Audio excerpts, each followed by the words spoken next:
Во денешното издание на Утрински печат на Слободна ТВ, како што е вообичаено, со колегата Дејан Андоновиќ за настаните од светот.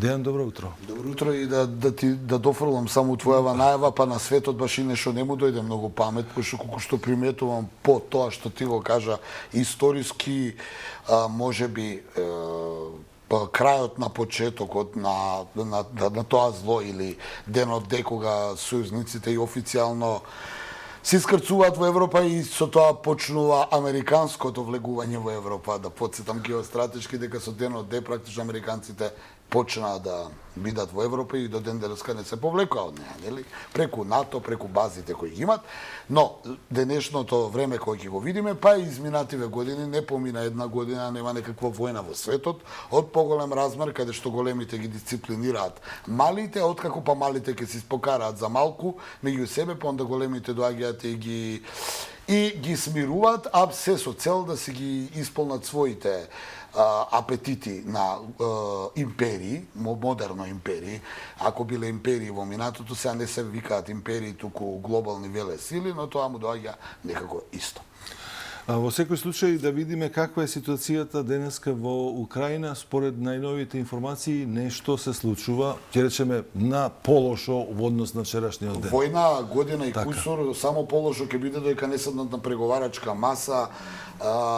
Се случува една, би рекол, нешто големо се случува, бидејќи информациите што доаѓаат утринава е дека руските ракетни сили или артилерија, веќе не знам што е, урнале браната Каховка на Украина, тоа е една од поголемите брани на реката Днепар. Оние малку што виделе карта знаат колка е Днепар. Ако не биле да го видат, онда барем може да предпостават. Еве за информација, јас го видов, тоа е она што огромна водена површина. Да, тоа е море. Да. И баш у тој дел тамо во јужниот дел на кај Херсон, и она што е многу страшно е тоа што таа брана е една од главните брани кои ја усмеруваат водата на Днепар кон нуклеарната централа Запорожје, па со поплавувањето на овој дел се доведува во прашање можно е да дојде до некаква нуклеарна катастрофа. Велам, тоа се последните информации. Не сум таму па да знам, но она што можем да го прочитам. Од друга страна, ова можеме да го поврземе и покрај тоа што се уште никој не го поврзува со вчерашните на големи звона означени успеси на украинската армија од самиот Зеленски, кој рече офанзивата почна, односно контраофанзивата, и веќе имаме напредок на одреден дел од теренот. Логично е да поплави Русија за да ги спречи украинците тука да поминуваат, бидејќи со поплавата не можат веќе да се движат воените сили во тој дел, барем не може да се движат во оној обем кој треба да се удри. Ова малку мене ме потсеќа, морам да направам аналогија, ако нека не ми замери никој, на она во Холандија 44-та, кога сојузниците одат битката за Маркет Гарден се викаше, кога тогашниот генерал Монгомери се обиде да ја освои делот на Холандија и да влезе во Германија, па германците при повлекување ги поплавија оние делови од Холандија, знаеме Холандија каква земја. Така да таа битката за Маркет Гарден беше неуспешна на сојузниците, особено на големиот генерал Монгомери од тоа време, па сега некако кога ја спомна Нормандија, на тоа ми текна и ова со Каховка, ќе видиме за што се работи.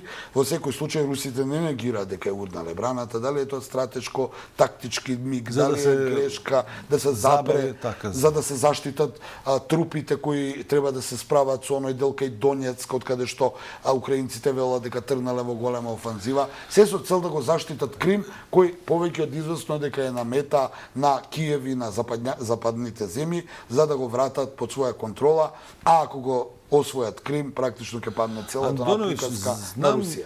Дека е неблагодарно сега што ќе ве прашам, со оглед дека и немаме некоја информација, меѓутоа имаме ли представа за колкав број на воени сили, техничка опрема станува збор сега од украинска или руска страна на овој дел од војниот конфликт? Тешко е да се прогнозираат бројките, бидејќи знаеш во една војна, колку и да сме лаици, знаеме едно, а тоа е дека последно што треба да се знае колку имаме војници, кај се сместени и со каква техника располагаме. Зашто на тој начин го гледаме над капацитетот. 60.000 војници се вклучени од страна на украинската армија во оваа контраофанзива, тие веќе ја нарекуваат офанзива, а не контраофанзива, што исто така според мене има една поента, значи ние не возвраќаме, туку тргаме кон нашата цел. Повторно ќе кажем, Зеленски не криеше дека сака да го врати Крим, ни помалку ни повеќе, нешто што и западњаците знаат дека Крим никад веќе нема да се врати во Украина, освен ако не знам, не се распадне Русија цела, се можеме да шпекулираме. Тргаат на Украина, од друга страна се погласни за шпекулациите дека на Зеленски ова е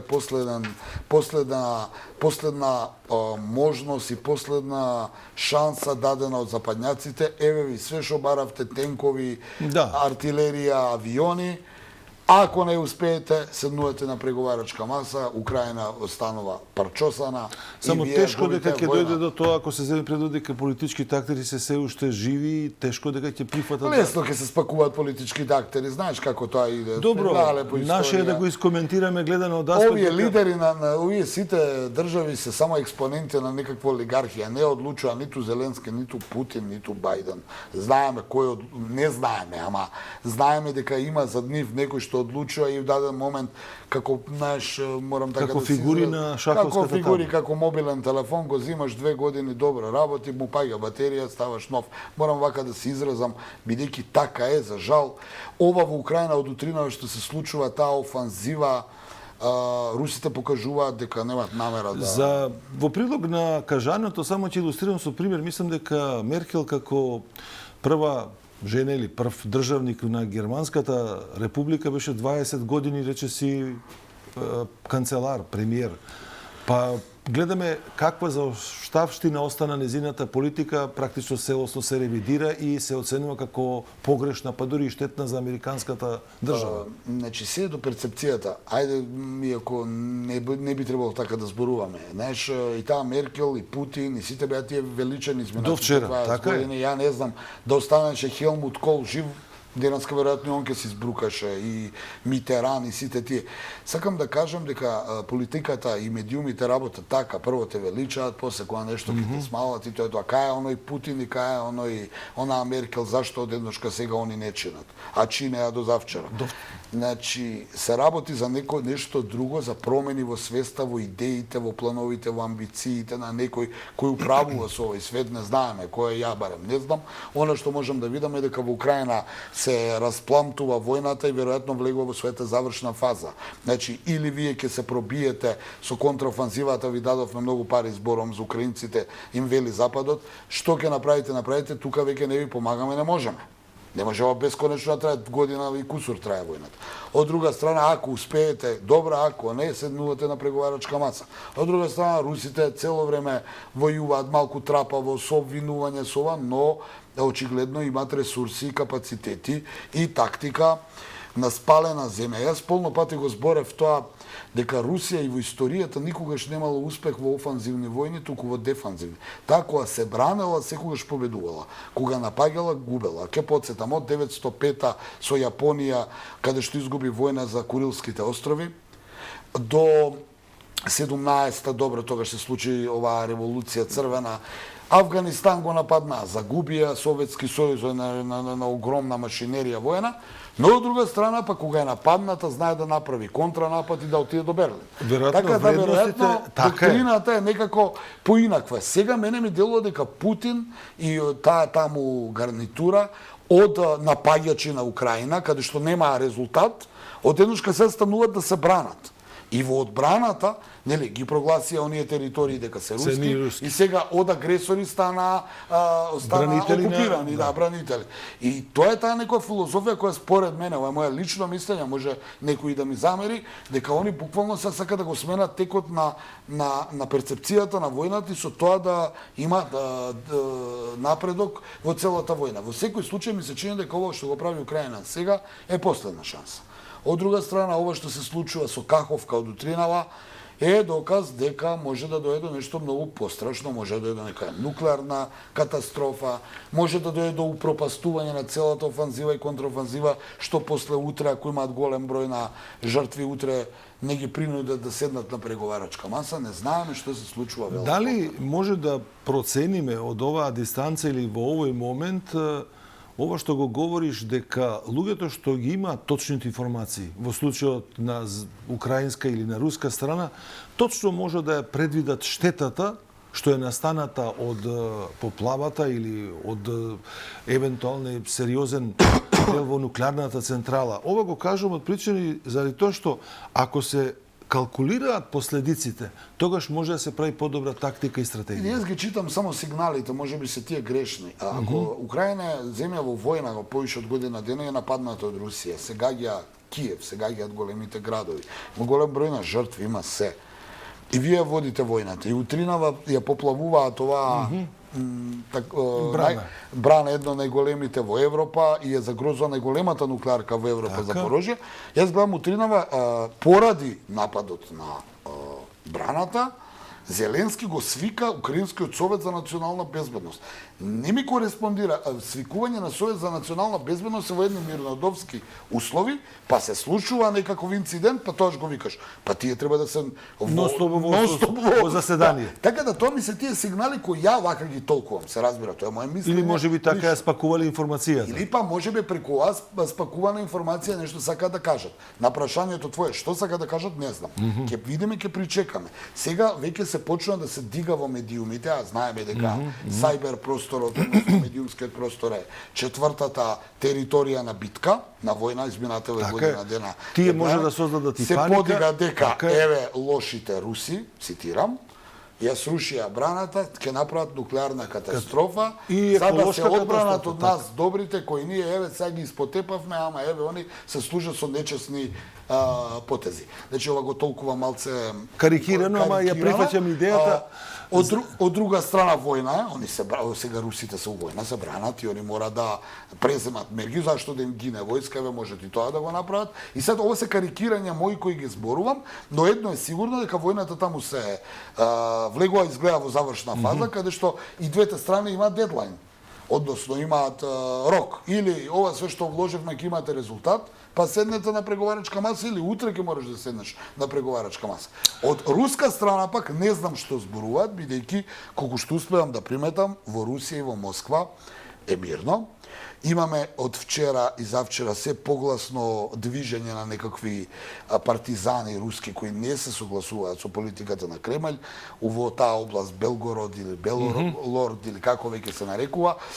Тие прават диверзии, саботажи и сето тоа што е, да кажеме, нормално и можно мали групи да се уфрлуваат во позадината на големите формации да прават штета. Дали ќе ги фатат, дали ќе нема ги фатат, не знаеме. Дали се украинци, дали се руси, дали се уфрлени, имаше една информација дека се припадници на британски САС. Не знам. Во секој случај тоа се информации кои доаѓаат од медиумите. Ние тоа што го читаме можеме да го толкуваме. Во секој случај тука се расплантува, повторно ќе кажам, влегува во завршна фаза и многу брзо ќе очекуваме да има, да се појави некој. Вчера размислував, освен папата, освен како се викаше оној Джеси Мировњакот, па имаше еден кошаркар Денис Родман и тој одеше нешто у Северна Кореја. Нигде ги нема, никој нема нивде се појави да каже да бе седнете на преговарачка маса, ќе се поплави Европа. Значи, можеби ова е алармот што утринава се случи. Да почекаме и да видиме. Да почекаме, навистина. Би сакал сега да го отвориме прашањето за нашиот регион. Вчера имав еден разговор за ситуацијата во Србија. Последните информации говорат дека Курти добива критики од повеќе страни. Од сите доби критики. Пошто одбива да ги повлече специјалците на РОСУ, да, Косовска специјална полиција, која па очигледно може било медиумска пропаганда, може не било. Ќе дојде ли таа политика фијаско? Па таа е веќе во фијаско. Да Вучич да не се справува со оној бунт на улиците за кој вчера зборувавме и остана нејасно кој стои за таа организација. Која дава поддршката организацијата, може да ја знаеме. Вучич за сега добива големи поени на Косово. Не е он толку добар колку што Курти е лош, мислам, сега да се разбереме у таа приказна.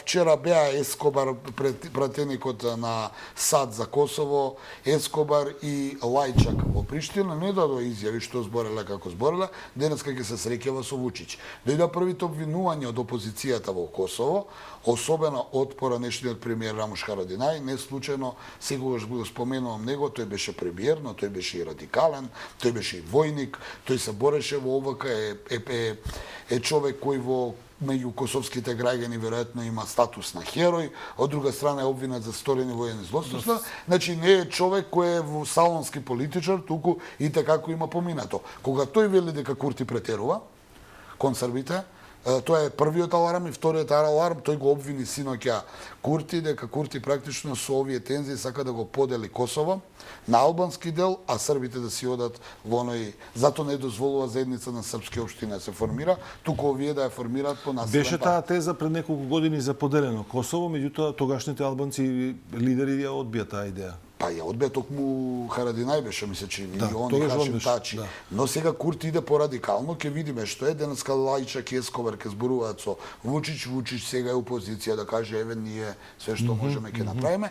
Она што е сега можеби главната вест е да се форсира што побрзо организирање на нови локални избори во северниот дел на Косово, во тие 5 српски општини, бидејќи ова е неодржлива администрација, србите мора да го прекинат бојкотот и да излезат, и тоа е практично главната тема денеска на Лајчак и на Ескобар, но србите утринава поставија, косовските срби зборам, поставија две барања за одржување на избори. Прво да се пуштат тие луѓе што се уапсени од затвор.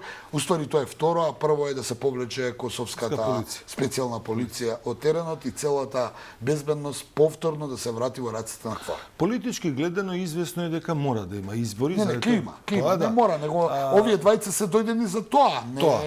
Дали тоа не дошло за џабе, сигурно. Дали таквото читање сега на праксата или на реалноста во Косово ќе биде сериозна шлаканица на Курти и неговата политика? Со оглед дека се покажа ова со самиот бојкот на српското население или на политиката на Србија да не се учествува на изборите, а од друга страна да се добие општината или легитимитет со 3%, тоа тешко може да помине. Не знаеме што беше целта на цело ово однесување на Курти. Повеќе од јасно беше дека ова што го прави не треба да го прави. Дали доби некој во време можда за некого одработува? Ја повторно велам. Едно е сигурно, успеа да го сврти. Зашто се знаеше дека ова не може да заврши Курти што направи со оваа политика и со косовските срби? Успеа на миг да го вратат Косово меѓу првите вести на тихерите на светски агенции. Дали тоа се купи некако време, ќе видиме. Ќе потсетам, аналитичарите кога беше закажана средбата во Охрид, говореа веќе дека сме пред решение на проблемот Косово. Решението дојде. Они се обврзаа за таа заедница на српски општини. Подоцна преку ноќ почна да се прават инциденти за да се избегне тоа.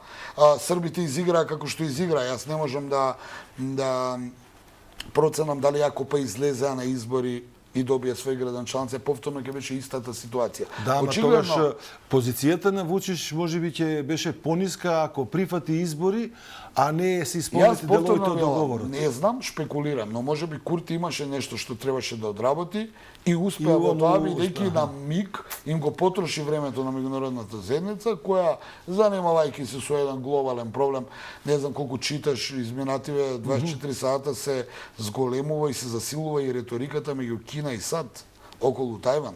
Таму никаде тоа е нешто ново, сега повторно старо, таму никогаш немало да толку воени бродови од разни морнарици да се движат. Кина и САД се во голема конфронтација, реторичка, фала му на Господ сега да се, но не знаеме, таму тоа исто како се тензично подрачје, не знаеме, јас велам, кога има воена сила на теренот, еден куршум случајно да пукне може да дојде до катастрофа. Значи и таму се зголемуваат тензиите, Украина, еве, кажавме, на Балканот на миг дојде до ова, ќе видиме, веројатно ќе се смири сега или не знам што ќе се договорат. Коментар. Но дали ќе биде повторно Косово направен да го замрзнат овој конфликт или ќе го решат, тоа останува да го видиме. За коментар практично ги немаме информациите за ситуацијата во Судан, односно во Африка. Па Судан како или да се смири или едноставно нема информации. Е тргнат, нема информации, нема многу.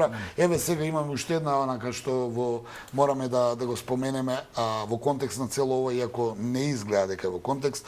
Майк Пенс, поранешниот подпредседател на САД, објави кандидатура за номинација на Републиканската партија. Значи Трамп доби уште еден Фактички втор опонент. кандидат. Десантис, гувернерот на Флорида, кој се извинувам, на Флорида, кој има добар рейтинг, меѓутоа се смета дека Трамп има поголем рейтинг од него. Сега ќе видиме со Майк Пенс како ќе биде, полека како Трамп да му се прави нешто за да се потешко може да добие номинација од Републиканската партија за да излезе на претседателските избори. Од тој Трамп, ако следевме неговата поранешна политика, многу од овие жаришта може би се сгаснале, може не би се решиле.